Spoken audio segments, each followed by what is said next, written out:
So, I've been watching a ton of political stuff this season. I think mainly because it's the first time I've ever really gotten involved in politics in my life. But I've been watching it for the past like 6 months, the whole gearing up process, the two Republican debates, just kind of the crazy, insane Republican candidates were being offered who mudsling more than they talk issues.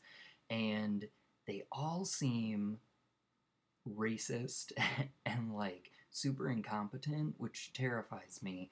But honestly, even if you look over at the Democrats, there's really, I mean, the only glistening light at the end of this shithole that we're all getting ourselves into, in my honest opinion, seems to be Bernie Sanders. Like, you cannot even stand behind any other candidate. It's, I don't know.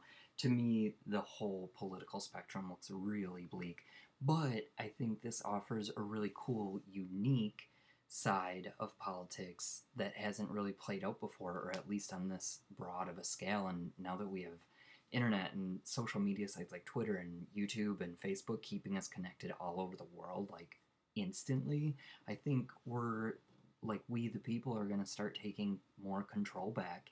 And honestly, I think this is really cool because I think it's going to show that, especially here in America, a two-party system for politics does not work. It doesn't make sense. Like, why are we voting between the lesser of two evils? I grew up hearing that all the time, and I was so annoyed by that. It's like, change it. Change the fucking game. Like, it's rigged right now. We're all suffering.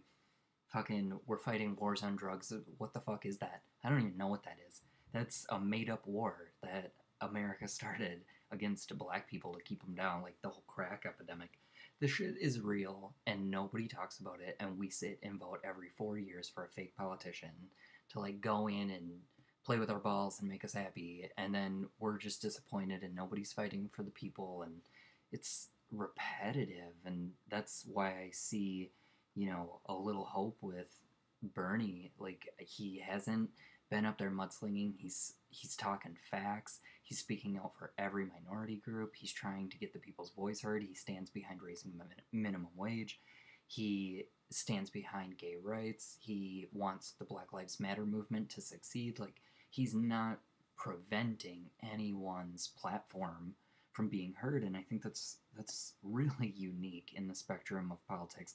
And honestly, if you take a look, any news network owned by mass media, nobody's talking about him. I mean, now they do because he has such a good following, but it took a while and nobody wanted to speak about him, which also, I think, shows that he's a good guy. He's not being represented by corporations and money and people of interest. Like, he's representing the people and doing what he thinks is right. And watching him speak on the floor, like, he's so passionate and he is involved in these issues that he is taking on his campaign. I think it's really cool. But on the other side, you have someone like Donald Trump, who I think is great and necessary for this election because he's showing everybody what a pile of shit it is. He's not owned by corporations as well, so he's on the other side.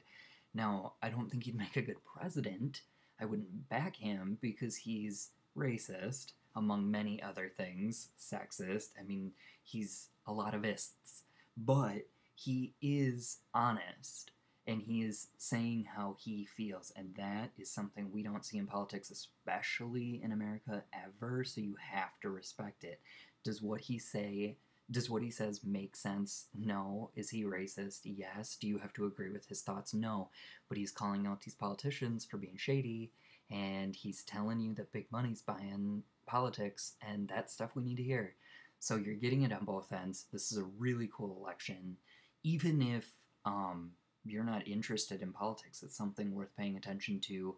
Although I think there's that movement behind the Russell Brand stance of not voting that needs a voice too, because it would help unveil how much politics are bought off, and the whole 2000 election with Bush stealing that one and the recount and that madness. I mean, that was ridiculous. That should have showed us that these elections are bought and paid for.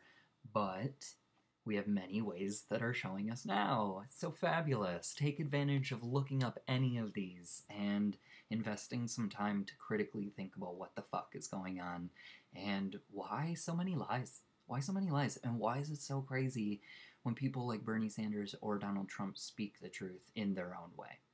Just a thought. Have a good day.